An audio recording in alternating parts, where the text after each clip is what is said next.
বিসমিল্লাহির রহমানির রহিম। আসসালামু আলাইকুম। সবাই কেমন আছো? আশা করি আল্লাহর অশেষ রহমতে সবাই খুব ভালো আছো। আলহামদুলিল্লাহ আমিও ভালো আছি। নতুন একটা ভিডিও নিয়ে চলে আসলাম, আশা করি তোমাদের ভালো লাগবে। আর ভালো লাগলে প্লিজ সবাই লাইক দিয়ে ভিডিওটি দেখা শুরু করো। তো আজকে আমি তৈরি করব ঘরে থাকা উপকরণ দিয়ে খুবই সহজে ঝটপট রেস্টুরেন্ট স্টাইলের মেয়োনিজ। আর এই মেয়োনিজটা তোমরা ঘরে থাকা উপকরণ দিয়ে তৈরি করতে পারবে।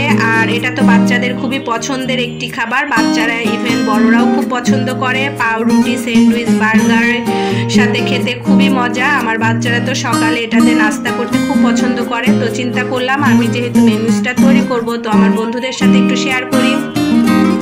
আর ঘরে থাকা উপকরণের জন্যই বলেছি, ডিমটা তো আমাদের ঘরেই থাকে সবসময়, রসুন, চিনি, লবণ, গোলমরিচ আর সয়াবিন তেল, এগুলো তো আমাদের সবসময় থাকে বাসা বাড়িতে। তো এগুলো দিয়ে তোমরা খুব সহজে মেয়োনিজটা তৈরি করতে পারবে। আর এখানে আমি নিয়েছি তেল, সয়াবিন তেল 1 কাপ পরিমাণ, 2 কোয়া রসুন নিয়েছি, এভাবে গোল গোল করে কেটে নিয়েছি পরিমাণ মতো চিনি। আর মিষ্টিটা তোমরা বেশি পছন্দ করলে চিনির পরিমাণটা বেশি দিবে। 10টা গোলমরিচ আমি থেতলে নিয়েছি, 1 চিমটি লবণ নিয়েছি। আর 4টা ডিমের মেয়োনিজ তৈরি করব। 1 কাপ তেল, আমার তেল আরও বেশি লেগেছে, প্রায় 1.5 কাপ তেল লেগেছে। আর মেয়োনিজ তৈরিতে তেলের পরিমাণটা একটু বেশি লাগে। আর লেবু, আমার বাসায় লেবু ছিল না, যার জন্য আমি লেবু দিতে পারিনি, হোয়াইট ভিনেগারটা দিয়েছি। তো এখানে আমি এক এক করে ডিম 4টা ভেঙে নিব।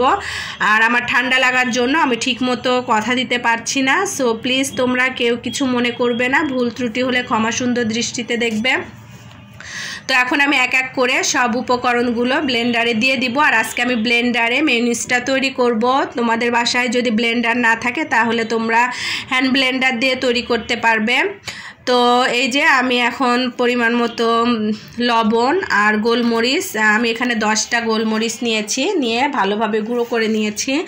এবার আমি এটা ব্লেন্ড করে নিব। আমি অল্প অল্প তেল দিব আর ব্লেন্ড করব। এখানে মেয়োনিজ তৈরিতে তেলটা একেবারে দেওয়া যাবে না, অল্প কিছু তেল দিতে হবে আর ব্লেন্ড করতে হবে। আমি প্রায় 8 থেকে 10 বার ব্লেন্ড করেছি। তারপরে যখন ঘন হয়ে এসেছে তখন আমি এটা নামিয়ে নিয়েছি, ব্লেন্ডারটা অফ করে দিয়েছি। তো এই যে আমি অল্প অল্প তেল দিয়ে ব্লেন্ড করছি। আর এটা ফ্রিজে রাখার পরে আরও বেশি ঘন হয়। তো প্রথম অবস্থায় হালকা একটু লিকুইড কোয়ালিটির থাকে, তারপরে ফ্রিজে রাখার পরে এটা অনেকটাই ঘন হয়ে আসে। তো এই যে আমি হোয়াইট ভিনেগারটা দিয়ে আরও কিছুক্ষণ ব্লেন্ড করে তারপর আমি ব্লেন্ডারটা অফ করে নিয়েছি।